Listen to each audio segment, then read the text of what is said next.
It's a big moment for you. Thank you very much. Yeah, again, it's another surreal moment, really. Over the moon. And what you think about being called up, the squad, making your debut? As you said, it's just another one to add on to that. The last few months for you have been a whirlwind short. Yeah, take myself back to probably middle of the season. If someone told me I'd be in this position now, I'd laugh in their face, to be honest. But yeah, it's just, I'm lost for words in a moment. Myself and my family are all over the moon. Yeah, I mean, what would you put it down to? That you come from that place and put yourself here? Look, I've always believed in myself. It's probably more so of the situations we all experienced start of the year, with like finances, not knowing if you have a job, like securing food on the table for the kids. You know what I mean? It's a lot of pressure, but I think I used it a bit as a motivation, and just thought that it could be my last push to stay in professional rugby. And then I managed to obviously put a few games together, playing well, and obviously got rewarded for it. So yeah, I think I used it a bit as a motivation more than anything. Yeah, how did you find out that this call was coming today? Well, a bit of a weird one, to be fair. It was my nan's funeral today, so we were all in the living room waiting for the hearse to turn up. And well, my missus I had the phone next to me, and I was like, "Oh, look, it's not the right place to do it." But all the family were like, "No chance. We wanna know if you're in or not." So obviously, as soon as my name was announced, it erupted, and it was quite nice, really, because obviously it's quite a sad day. Everyone's a bit down, and it kind of lifted the mood a bit, and obviously all my family were ecstatic over it. Our condolences to Thank you very much. Moving forward then, the goal now surely is to make a start for 15, and Fiji September the 10th must be right there. Yeah, 100%. Like, my main goal have been that all the way through the camp. As everyone else would probably say, I'm not here to make the numbers up. I want to be number one, and that's probably the same as everyone else. It's a lot of competition. I get on with all the other boys. We all know why we're here. We get on and we want number one jersey. That's the end of it. And what learnings have you taken from the warm-up games? Your first taste of test rugby. You've had some pretty big opponents, good bigs as well in the front row. Well, what have you taken from those experiences? I've probably taken a lot from my first two caps, more than anything in the rest of my career, really. Obviously a bit frustrated from the England game, where I felt like we weren't able to get the scrums we wanted, which again they probably played a bit smart and noticed that we were both debutants and used it to the advantage. But obviously we come up against the best pack in the world on a weekend, and I'm not hiding away from the fact that we come second best, and it was a big test. We knew that going into the game, and we just got to take learnings from it, really. We kind of started to feel a bit better going into the second half, where we felt that we needed to make a few tweaks and change certain things at set piece. We got rewarded with one, but obviously ultimately over the game we come second best. And look, we'll review our tomorrow now when we're back in, and hopefully just get better from it and learn from them experiences. Co-captain was Dewi and Jack Morgan. What are those two guys like? Are they the same guys? Are they different in certain ways? What are those two like? Yeah, they're quite similar people. But one thing I will say, they're both good leaders.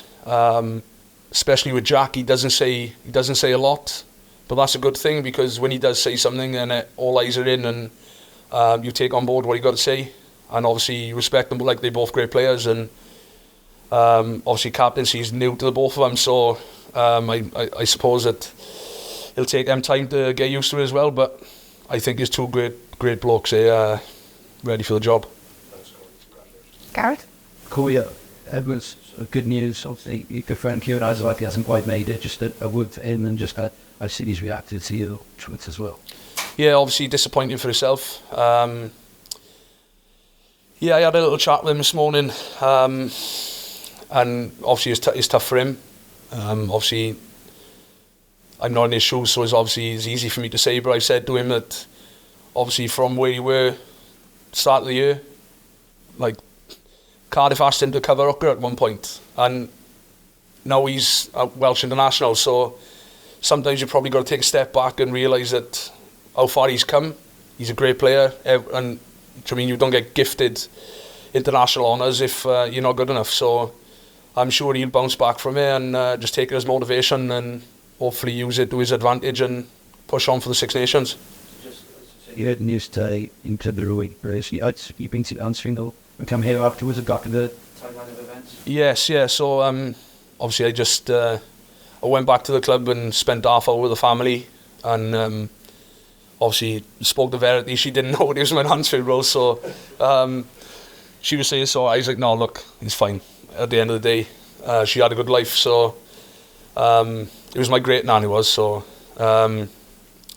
yeah, it's, like I said, it's a bittersweet day. It's weird, really. All the other family are really upset, but then this come along and brought a smile on everyone's face, so yeah, look, all my family have supported me massively throughout the years, and I definitely won't be sad, if it weren't for them, so they are just as much as proud as I am, so yeah, it's an awesome day for us all. Rob? Sorry.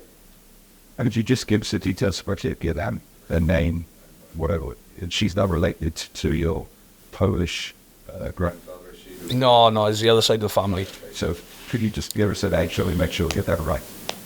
Pardon, say that again. Her name? Yeah. So that's, it should, we're going to mention your nanny, it'd be nice to have her name. Yeah, if you prefer not. Yeah, I'd rather not talk about it faster. Is that okay? Thanks, mate. Okay. And how old was she? She was 88, she was.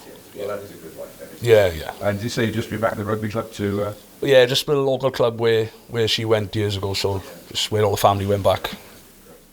When you talk about putting food on the table, it did get that serious during the season with the fit, didn't it? Yeah, and look, it's not just myself who was in that situation, there's a lot of players, and some players still haven't got anything. But look, it was hard because we still had a job to do. I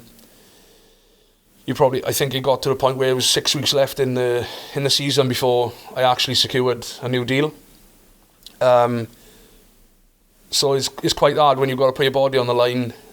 You could potentially pick up a big serious injury that even could end your career, and the sacrifices you're making for the team and the club and obviously yourself, you might not have anything at the end of it. So it was quite hard, but I think the good thing, especially the boys at Cardiff, was we couldn't dwell on it because we had things to play for.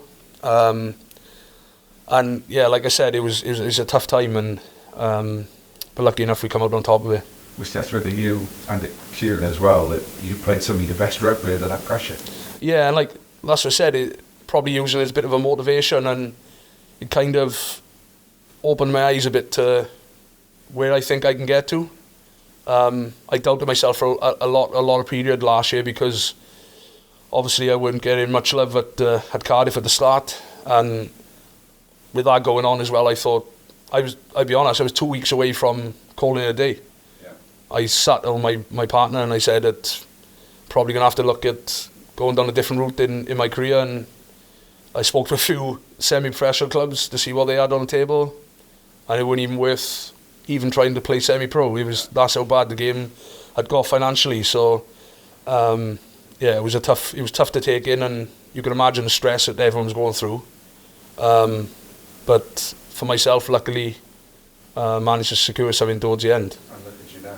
It was suggested that some of the players were looking at second careers. I mean, were you thinking about becoming an director, event bloke, or a painter? Or yeah, look, like I always wanted to be an engineer, so I done my A-levels and stuff, but obviously because of rugby, I haven't been able to go down that route, obviously, but it's given me an eye-opener to, like, at the end of the day, you don't know when it's going to finish, so it's probably opened my eyes a bit and give me a kick of a backside, really. Obviously, rugby is priority at the moment, but you also got to have a backup plan just in case that was to happen again. Well, win the World Cup and you won't have to play. That'd be nice, wouldn't it? Well done, fella, Thanks, man. Okay, we'll do one more with Hamish and then we'll leave it there. We were just looking at the video and sort of reminded that you weren't always a prop. When did When did you give up on the ambition of being a centre or outside half, and when did the move to Cropley? Must be pretty glad they finally could. Yeah, so to be honest, it was a long period. I was playing around the schools. I played back row, 6 and 8, and Chris Jones wanted me for years. Look, I think you could play prop, and I'd go home and cry to my mother, no, I'm not playing prop. And at my local club, Gilbert Go, I always played either number 8 or I play in the centre. I also used to kick.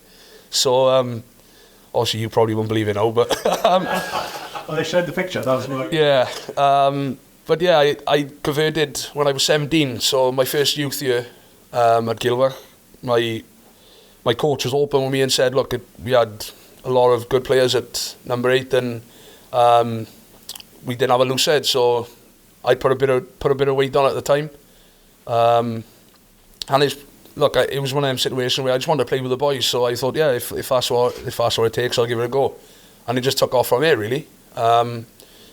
Couple of times I think Geraint Lewis from at the time was Cardiff age grade coach, and he came to watch me and invited me down, and then it just obviously took off from there. So it was probably a good best decision of my life really. Were you pretty disappointed at the time, but pretty pleased now? Well, I was a bit gutted that I couldn't kick for the post again, but look, let's be honest, I'm not an outside half, I'm not a centre, and I'm definitely not a back rower, so I think I made the switch at the right time. So next penalty, Dan Bigger's feeding this calf or something, you got to put your hand up again. Yeah, well, if we have a penalty shootout, Gats knows the score, so...